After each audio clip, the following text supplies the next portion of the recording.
Y yo quiero animarles, al ver el ejemplo de Timoteo, ver en él algunos rasgos, algunas condiciones de alguien que puede ser utilizado para Dios. 5 marcas del siervo a quien Dios utiliza. No importa si tenés una historia tremenda, si tenés la cabecita en otro lado, tal vez Dios te sorprenda, te sacuda un poco. Sé que en este auditorio hay muchachos que están lejos de Dios. Sé que en este auditorio hay muchachos que están apartados. Sé que en este auditorio hay jóvenes que están queriendo vivir y servir al Señor, pero tienen algunas circunstancias que tienen que arreglar. El punto es que nosotros podamos entender que si tomamos estas verdades, Dios puede hacer aún más que lo que hizo en Timoteo. A manera de introducción, les quiero mostrar las 5 marcas de un siervo comprometido. Pero quisiera mostrarle la necesidad tremenda que tenemos en este tiempo de reaccionar. Hay algunos que vienen a la iglesia y realmente les interesa poco y nada lo que Dios puede hacer con ellos. Y uno de los problemas es que no tienen conciencia de la misión que nosotros tenemos frente al mundo que se pierde. Le voy a hacer una pequeña radiografía de la juventud para que ustedes más o menos vayan viendo. Nuestra juventud, sin decirlo, por muchos de sus hechos, están clamando que los jóvenes cristianos sean protagonistas. Que los jóvenes cristianos dejen la mediocridad, la apatía, la tontera, la de pavear la vida cristiana y entiendan que aquí hay una lucha entre la luz y las tinieblas, entre el futuro eterno de una juventud que se pierde y del protagonismo que tenemos que tener como joven. ¿Qué nos está reclamando una sociedad en crisis, una juventud sin esperanza? Bueno, alguna de las radiografías. Por ejemplo, nuestra juventud está viviendo un crecimiento de alcoholismo terrible. Saben que más del 43% de los jóvenes argentinos, y si vamos a Latinoamérica hay países que este índice se va por arriba, aseguran que beben en una noche del sábado más de 1 litro de alcohol. En las 2 ciudades más importantes de la provincia de Santa Fe, que es Santa Fe y Rosario, se hizo una encuesta y se llegó a la pasmosa cifra de más del 40% de chicos menores de 20 años que beben exceso. Se calcula que hay más de 3 millones de personas afectadas por el alcoholismo en la República Argentina. Si ustedes multiplican eso por una familia tipo de 4 personas, van a descubrir que hay más de 10 millones de personas en el país que están afectadas siendo hijos de alcohólico, hermana de un alcohólico o esposa de un alcohólico. El punto es cómo han de salir en esta vorágine que se está comiendo la juventud. Quizá algunos de ustedes algo están sufriendo de esto cuando fueron a una noche de desenfreno, se fueron a una fiesta, quizá alguno está tomando de más y no se da cuenta hasta dónde esto puede ser difícil. En segundo lugar, el tabaquismo. Hay toda una campaña en el país para ir cortando todo lo que tiene que ver con el cigarrillo, pero saben que las enfermedades que produce el cigarrillo producen más muertes en la República Argentina que cualquier otra cosa. Podría yo darle un detalle de todas las enfermedades, pero solamente un dato. 6 gotas de nicotina pura matan un caballo. Cuando el joven se lleva el cigarrillo a la boca, va muriendo en cuotas, de a poco. Y esto es tremendo, todo lo que está ocurriendo en el país. La muerte por suicidio en nuestro país ha crecido de una manera alevosa. El intento de jóvenes de quitarse la vida porque no le encuentran sentido, porque están atados por el pecado, por el enemigo, por el ocultismo, por la música pesada que les ha arruinado la vida. Hay una encuesta en la cual muestra que la mayoría de los suicidios de la juventud fueron el día lunes, después de un fin de semana de un desenfreno. ¿Quién les va a llevar el mensaje que puede cambiar la vida? La muerte por adicciones. Yo no sé cuántos de ustedes han estado al lado de muchachos cuando están en un síndrome de abstinencia. Yo recuerdo un muchacho en un campamento que había recibido a Cristo como Salvador y estaba en una semana entera sin tomar droga. Y yo recuerdo cuando terminábamos las reuniones salía por los paraísos, se compraba Coca-Cola y vallaspirinas y andaba caminando como loco y lo veía como alguien que tenía las cadenas y la locura dentro. El crecimiento del consumo de cocaína, de estupefacientes y el drama que se vive en una ciudad como esta, no solamente en los estamentos altos de la sociedad, sino en medio de todo lo que se ve en las villas. Nosotros vemos en Santa Fe todo el negocio del pegamento, de los chicos que están en los semáforos, todo un mundo que tendría que ser diferente y el enemigo por diferentes canales se come la juventud. Ahora, yo quisiera mostrarle esto, que es quizá una de las radiografías más claras del clamor de una juventud que se pierde y el silencio de la juventud cristiana.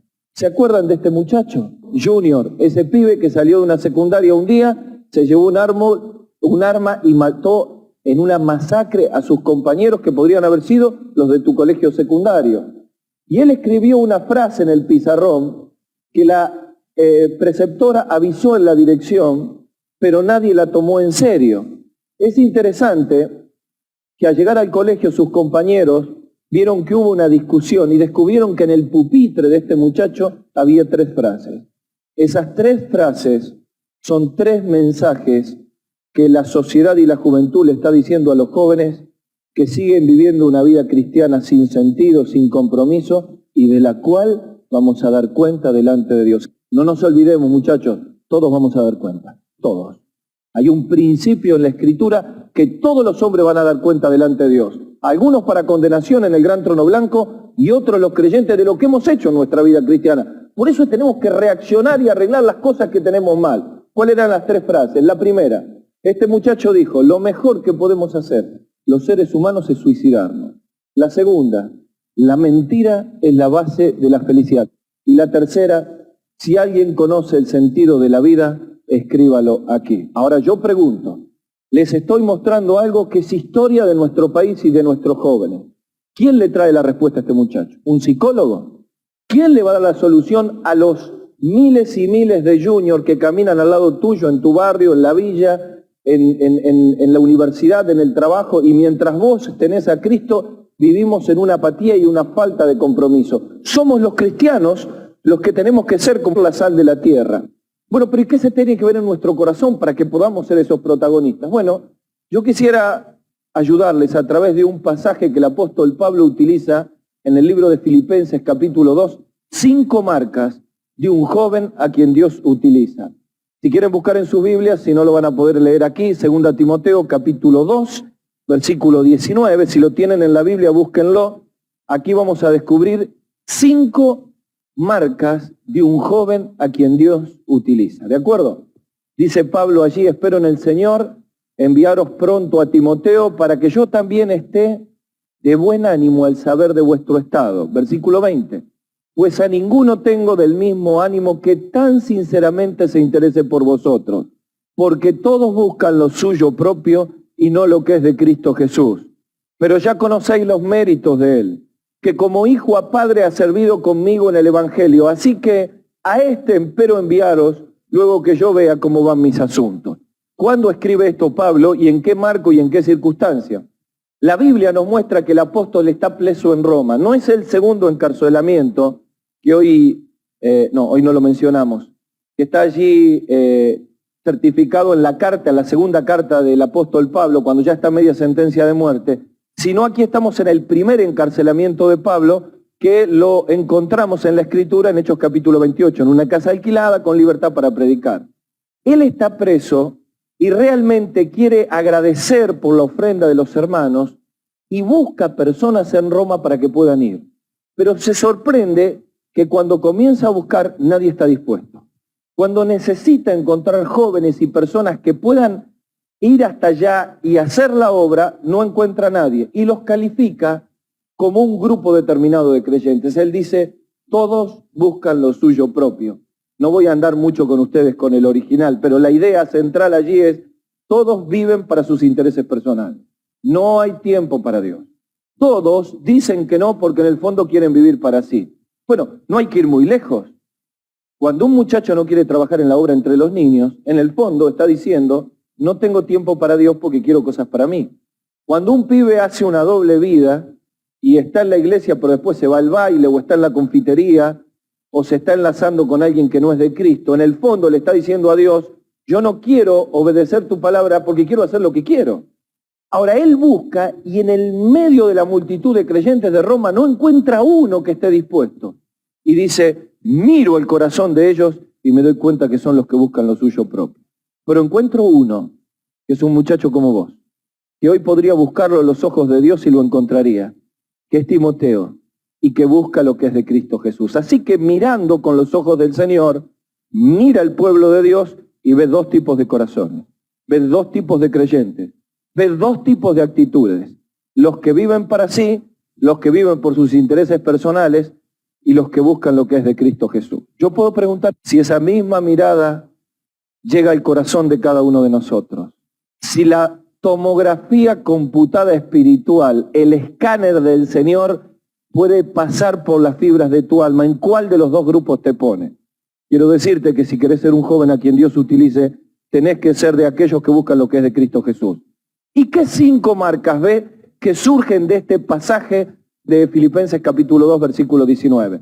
5 marcas, vamos a verla. Para los que anotan, 5 marcas de un siervo comprometido. En primer lugar, la primera marca que yo veo ahí es amor por las cosas de Dios. Dice literalmente la palabra, no tengo a ninguno del mismo ánimo. ¿Qué quiere decir? No encuentro una persona que pueda ver en su corazón que ama las cosas de Dios, que ama al Señor y que ama a la iglesia. Ahora, el amor por las cosas de Dios ha de ser el motor para la vida de un muchacho que está dispuesto a renunciar a las cosas que le gustan por amor de Cristo. Miren, el motor número 1 del servicio cristiano es el amor a Dios. Un autor decía, si el amor de Dios no moviliza al pueblo de Dios, no lo moviliza nada. Podemos hacer conferencias, podemos hacer campamentos, podemos hacer concentraciones, podemos traer los mejores predicadores, podemos hacer el mejor programa, pero si vos no amás al Señor, no estás dispuesto a dejar nada. La pregunta es, ¿por qué amamos poco al Señor? Porque el amor al Señor no es decir, Señor, te amo, es todo lo que puedo decir. El amor al Señor no es exactamente aquel que con sus palabras dice y con sus hechos hace otra cosa. Jesús mismo dijo, si me amáis, obedezcan. Si me aman, paguen el precio. Ahora, ¿cuándo uno ama al Señor? Uno ama al Señor cuando tiene una clara visión de cuánto me amó a mí. Por eso dice claramente la Escritura, nosotros le amamos a Él. ¿Por qué? Es decir, la respuesta de un corazón que se inclina al Señor y no al mundo, la respuesta de un corazón que decide vivir para el Señor y no para las cosas que viven todos los pibes, no es la respuesta de un padre o una madre cristiano que te está manejando todo el tiempo. No es la respuesta de un líder o un maestro de escuela dominical que te está persiguiendo los pasos. Es la respuesta de un corazón que contempla cuánto me amó al Señor y dice como Pablo, el amor de Cristo nos constriñe. Es decir, veo el amor de Dios, veo cuánto hizo por mí en la cruz, veo todo lo que Él hizo y es tal que me hace un camino como cuando Cristo estaba entre la multitud que me impulsa a amarle. Y amarle es tomar decisiones prácticas en el sentido que le amo. Por ejemplo, Pablo descubría que no solamente amaba a Dios, sino que amaba a la iglesia local. Porque cuando él habla de que se interese por ustedes, está hablando de la iglesia de Filipos. Y si uno va a la fundación de la iglesia de Filipos y descubre la carta, va a descubrir que Timoteo estuvo en la fundación de la iglesia de Filipos y se convirtió en uno de los pastores que estuvo ministrando allí. Los créditos de un muchacho que ama al Señor y que ama a la iglesia local, lo primero que muestra son señales de que tiene la camiseta puesta. Le voy a hablar un poquito como pastor, como anciano. Cada vez que hacemos una actividad, solemos ver con quién podemos contar. Y yo les puedo decir, los ancianos de la iglesia, pero así nomás, al toque, como dicen ustedes. Tenemos tal actividad, ¿con quién podemos contar? 2, 3, 4, 5, saben enseguida. Ahora, cuando tienen que hacer la lista de los que no puede contar, es mucho más larga. Comprometerse y amar al Señor es ponerse la camiseta de la iglesia local para estar en las actividades.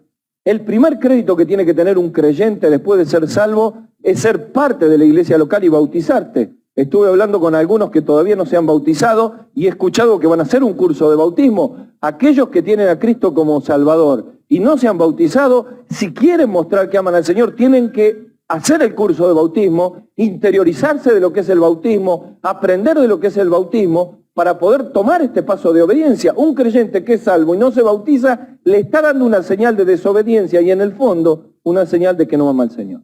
El segundo crédito de quien ama al Señor es congregarse. Dice claramente el autor a los Hebreos que no tenemos que dejar de congregarnos porque la congregación no es venir a asistir, marcar fichas, sentarme en el banco, sino congregarse es ser parte del cuerpo de Cristo. Ahora, yo no veo a alguien que ame al Señor y las cosas del Señor cuando porque juega el equipo que me gusta no vengo a la reunión, o porque tengo un programa y quiero ver algo que me gusta, dejo de venir, o porque no tengo tiempo para venir a servir al Señor en un programa y siempre tengo algo y yo soy de los que nunca pueden contar conmigo. No estás mostrando si le haces o no caso a los pastores, estás mostrando cuánto más al Señor. Tal vez allí haya una tremenda falencia.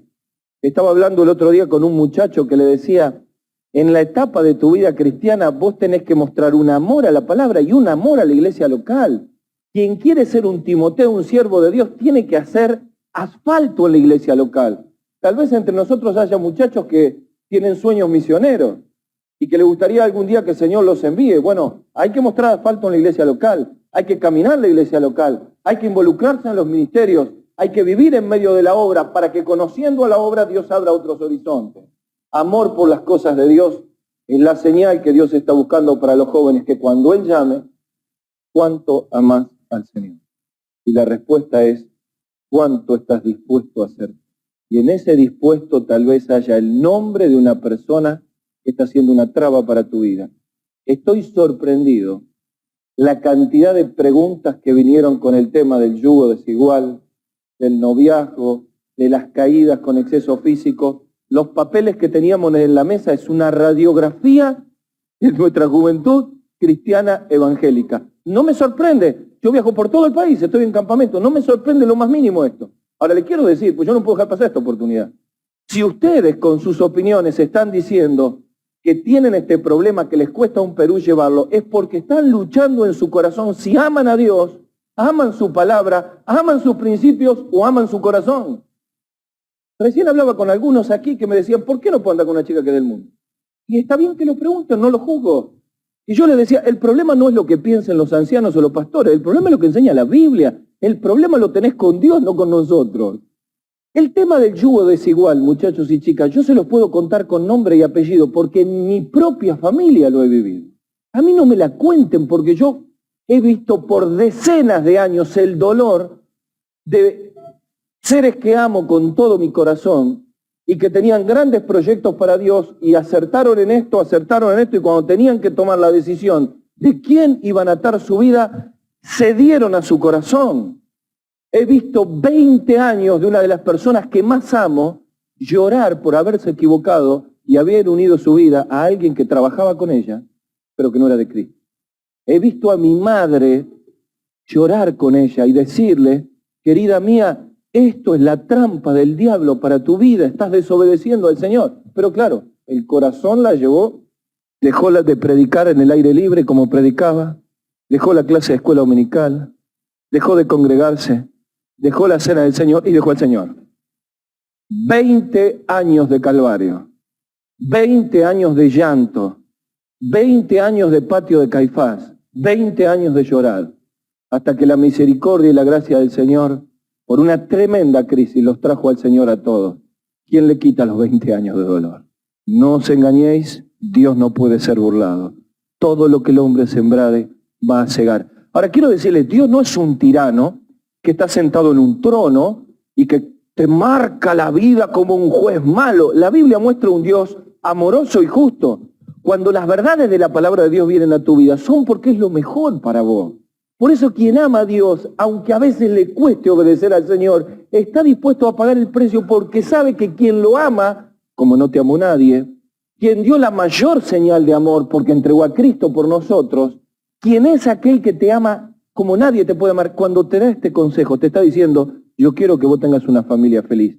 Y en esto yo es igual, voy a las amistades no cristianas, y en esto voy a la música incorrecta, y en esto voy a todas las cosas que nos han atado y se han levantado como un trono en el corazón, un altar que tenemos que brilla tanto que no nos deja ver al Señor. ¿Qué altar tenés en el corazón que no te deja ver a Cristo? A los siervos de Dios que están aquí, tal vez haya altares pseudo espirituales que no nos están dejando amar al Señor como debemos ver. Quien Dios va a utilizar es alguien que ama al Señor. Segundo lugar, es alguien que tiene lealtad a la autoridad espiritual. ¿Saben qué dice Pablo de Timoteo? Quien sirvió como hijo a padre. ¿Qué está diciendo? Timoteo es un hijo espiritual mío, pero él siempre trabajó y fue de bendición porque estuvo bajo sujeción espiritual. Ustedes saben que la autoridad espiritual para el creyente, ¿quién es? Dios. Y la Biblia es la autoridad de la palabra de Dios para lo mejor para nuestra vida. Y los ancianos y los líderes, pastores de la iglesia, son la autoridad visible, delegada por Dios para aconsejarnos, para guiarnos, para enseñarnos. Toda cadena de autoridad es sanitaria para la vida, en todos los órdenes de la vida.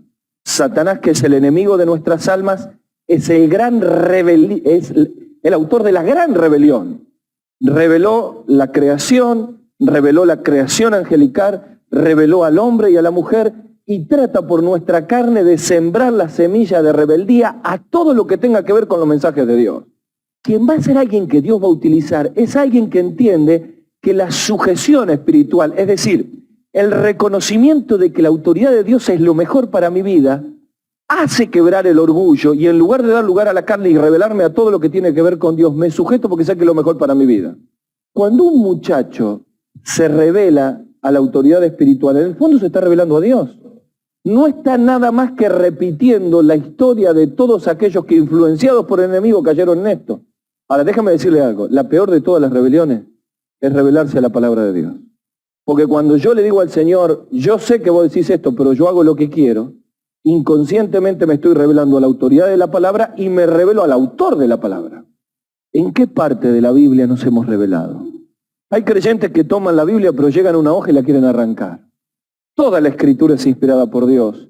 Toda la Biblia es autoridad suprema y quien va a ser utilizado por Dios entiende que aunque a veces las verdades de la Biblia choquen con el corazón, son lo mejor para mi vida. ¿Hay algún mandamiento que el Señor nos ha dejado en este último tiempo que lo hemos pateado para adelante? ¿Hay algún llamado del Señor en este último tiempo que nos ha sacudido y estuvimos a punto de decirle sí al Señor, pero dijimos después lo hago? Y entramos en una frialdad y la semilla de rebeldía. Quizá entre nosotros haya jóvenes que están rebelados con sus padres y están cruzados con sus padres. Y no quieren hablar con sus padres. Y están rebelados con el padre, con la madre. Y dicen, esto me vuelve loco, me persiguen. Yo quiero hacer mi vida, ya soy grande. Y en todas esas palabras de esta sociedad rebelde, estaba esta corriente sacando del corazón de rebeldía de una juventud que no quería ningún tipo de autoridad. ¿Quién está detrás de todo eso? El enemigo de nuestras almas. Si la rebeldía te ha ganado el corazón, tenés que decirle, Señor, corto los altares de la rebeldía y quiero sujetarme a tu palabra. Tercero, disposición al llamado divino. Dice, espero enviaros, escuchen, lean, en el Señor a Timoteo. Es decir, lo que está diciendo Pablo, mire, no encuentro a nadie, pero encontré este que tiene un corazón que ama a Dios. Y lo voy a enviar, pero no lo envío yo, lo envío en el Señor. ¿Qué está diciendo? Él va porque lo llamó el Señor. En realidad uno mira toda la historia de Timoteo y ve desde que los ancianos veían el llamado en él, ve el llamado en Hechos del apóstol Pablo, y ve un muchacho que realmente estuvo con un oído sensible a lo que Dios quería. La pregunta es, ¿cuántos de nosotros hemos aprendido a escuchar el llamado de Dios? ¿Cuántos de nosotros cuando estamos en la reunión, en lugar de escuchar lo que Dios me está llamando, tengo la cabecita en otro lado, en lo que voy a hacer después, en encontrar argumentos para rebatir lo que Dios me está diciendo? Quiero decirte algo, cuando uno empieza a actuar de esa manera, se cierra el oído a la voz de Dios, pero no quedas en punto neutro. Cuando vos cerrás el oído a la voz de Dios, la abriste a otras voces. Como Saúl, ¿se acuerdan? A otras voces, como Roboán. A otras voces, como Sansón. A otras voces, como Demas, que abandonó amando este mundo. ¿Qué voz del sistema está sonando más fuerte que la voz de Dios? Y ya no podés escuchar el llamado de Dios. Insensibilidad, dureza de corazón. Cuando un corazón se vuelve duro y insensible, Dios habla y no hay respuesta. Dios nos libre de entrar en un punto donde ya no podemos escuchar más la voz de Dios. Quizá que hay muchachos que hace rato que no se estremecen frente a la palabra de Dios. Quizá que hay muchachos que hace rato que en un campamento no se conmueven con la palabra. Que en un fogón no pueden decir, Señor, aquí está mi vida. Pero se conmueven con imágenes del televisor, se conmueven con imágenes de internet, se conmueven con una música que no les conviene, se conmueven con un montón de cosas que son pasatiempos y temporales y que se van a ir con el río de la inundación de la vida y no se pueden conmover con el llamado del Señor. Quiera Dios que con este corazón de joven y adolescente que tenés pueda entender que quien es el que Dios utiliza es un muchacho que se conmueve y es sensible al llamado de Dios. ¿Habrá algún muchacho que está sintiendo el llamado del Señor especialmente? Que lo sintió en una reunión misionera, que escuchó un testimonio, que leyó algo y está sintiendo que Dios tiene algo especial para ustedes. No apaguen nunca la voz del llamado del Señor. Nunca. Porque no saben hasta dónde Dios lo puede llevar. Cuarto, la cuarta marca. Servicio como estilo de vida. Dice Pablo que Timoteo había servido con él en el Señor. 16 años de ministerio de Timoteo con Pablo. Timoteo no servía al Señor porque Pablo le armaba un programa. Timoteo servía al Señor porque era el estilo de su vida. Los que marcan diferencia o tienen la forma de la distinción son los que se juegan por Cristo y el camino del servicio.